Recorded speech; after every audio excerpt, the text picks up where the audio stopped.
Undoubtedly, as is the case for many countries, football is a religion in Turkey. This cliched analogy can be backed by multiple predictable parallels, of course, as you dress up in a cult-specific clothing, congregate at a large communal building, and chant from storied text. As with all religions, football in Turkey also has its own brand of mythology, which means that it has its myths, it has its monsters, and it has its heroes. Here today, we will list some of the more memorable ones to give you a rundown of a footballing culture you might not know much about. First up on our list is Zeki Rıza Sporel, who played between 1916 and 1934. He exclusively played for Fenerbahçe, where he scored a whopping 470 goals in 352 games. He was the first proper star of Turkish football. He played the first ever football game the Turkish national team ever played, and he scored its first ever goals. 1 year later, he scored all 4 goals against Finland, setting a national team record that has never been surpassed, only equaled. His last name, Sporel, was bequeathed to him directly by the founder of the Republic, Mustafa Kemal Atatürk, to honor his and his brother's success in sports. He was a veterinarian during his playing career and became a politician after, but his popularity was shaken during this time as allegations were leveled against him for his lack of participation in the Turkish War of Independence following World War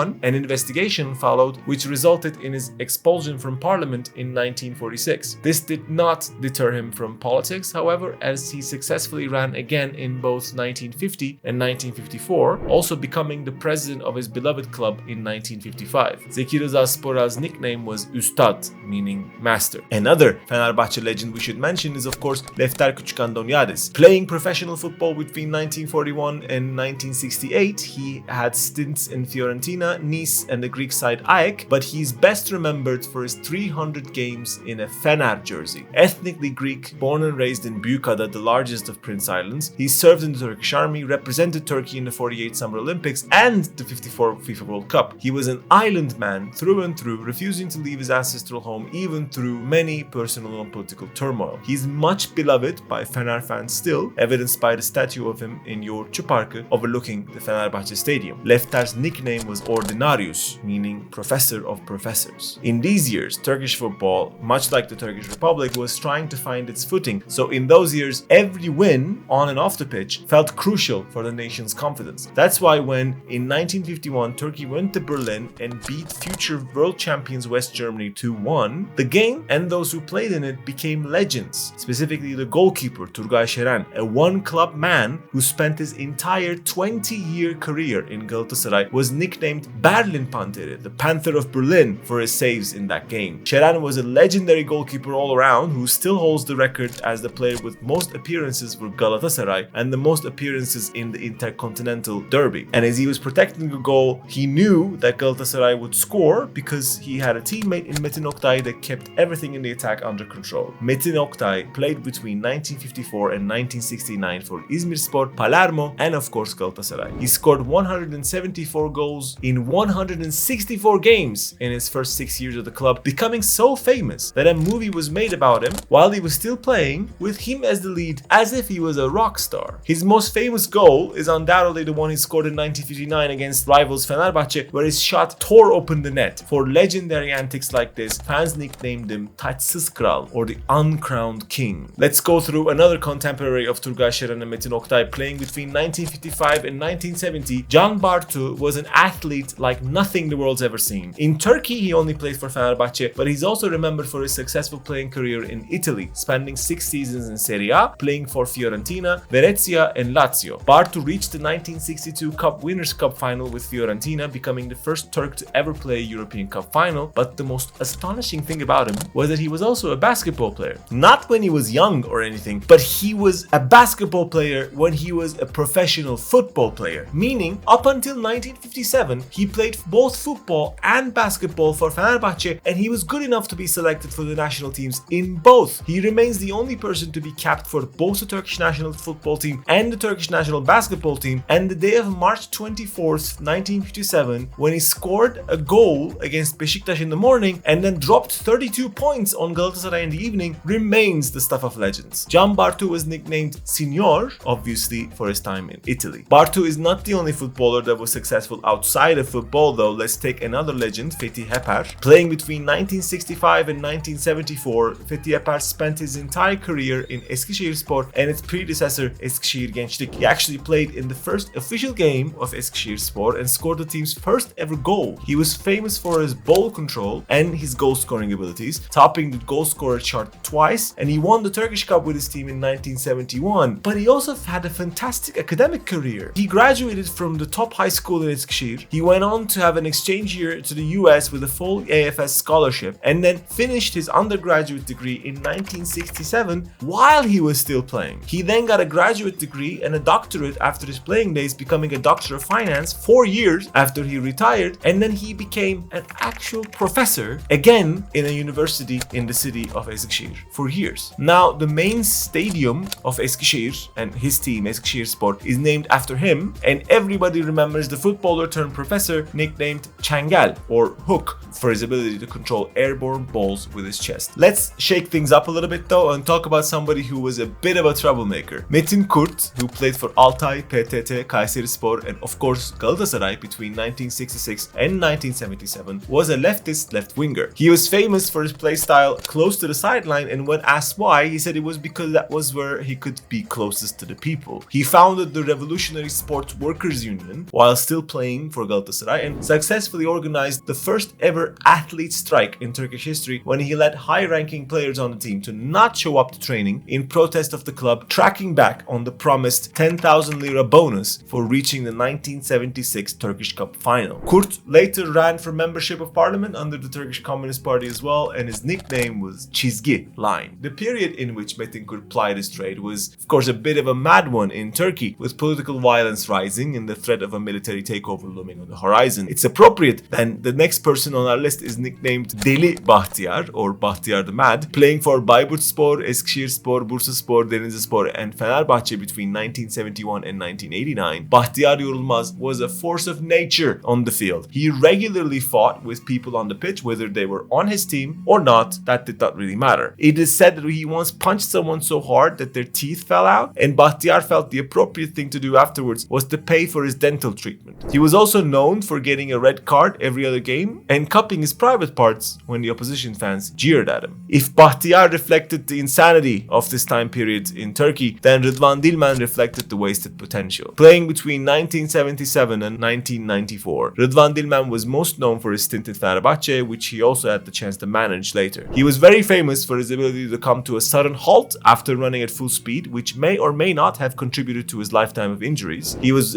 part of one of the best Fener sides that won the title with 103 goals in 36 matches and had a relatively successful coaching career. But for the newer generations, his fame is almost exclusively due to his punditry. His ability to ascertain when a goal was coming became such a meme, he ended up playing himself in the blockbuster prehistoric comedy film Arok in 2008, saying "Gol olur," meaning this will be a goal, like he did so at many games. His nickname was Şeytan, meaning devil, although Dilmen never himself really liked that name. Now, we're gonna list two footballers who were also criminals, and they both had the same nickname, Kral, which means king, which was apt because both of them were top scorers in the league, and in Turkey, the top goal scorer is crowned the goal king. The first one up is Tanju Çolak, who, after shining for his hometown Samsunspor, went on to have a very successful run with Galatasaray, then making a shock transfer to rivals Fenerbahçe. He took over Metin Oktay as the top goal scorer ever, but his career was mostly overshadowed by two things. One was his scandalous affair with famous actress Hülya Avşar, and the other was that he served an actual jail sentence for smuggling a Mercedes-Benz into Turkey. He later ran for politics under both the Nationalist Party and the Erdogan Party, but was unsuccessful in both. Hakan Şükür, on the other hand, was successful in politics. After leading Galatasaray to a UEFA Cup victory and taking his chances across Europe's top leagues, and finishing his career as the top goal scorer ever for the Turkish national team, Hakan Şükür became a member of parliament for AKP off of the back of the insane popularity he enjoyed, until he quit his party, fled the country, and became an enemy of the state, almost in that order. How Hakan Şükür went from football idol to national traitor deserves an academic deep dive on its own. However, people unaware of Turkish politics should know that he wasn't an honorable stand on human rights or freedom or something. He just doubled down on the wrong cult. He's now living in exile in the US. He provides football commentary on YouTube and disliked by almost everyone in Turkey, left-leaning or right-leaning, except for very nostalgic Galatasaray supporters and some very stubborn Gülen fans, I imagine. However, many of them that are left. But we should lighten up a bit, and how better to do it than talking about Servet Çetin, another player who've had the rare honor of playing for both Galatasaray and Fenerbahçe. Servet was a very strong defender who was known for being tough to play against. He was also quite famous for his love of Turkish folk music because foreign players who played with him often publicly complained about his tendency to play sad Turkish folk songs before the games, instantly putting them off the game vibe. He also had a legendary